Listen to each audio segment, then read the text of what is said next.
ఈరోజు మన NRS party Telangana రాష్ట్ర కమిటీ ఏర్పాటవడం నాకు ఎంతో ఆనందంగా ఉంది.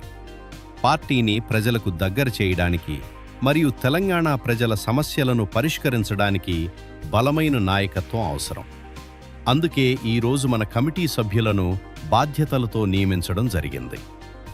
తెలంగాణ రాష్ట్ర జనరల్ సెక్రటరీగా బింగిరాములు గారిని, స్టేట్ వర్కింగ్ ప్రెసిడెంట్గా పొన్నపాటి లింగన్న గారిని, పార్టీ అడ్వైజర్గా పెంతం రాజేశం గారిని, సెక్రటరీగా యాదయ్య గారిని నియమించడం జరిగింది.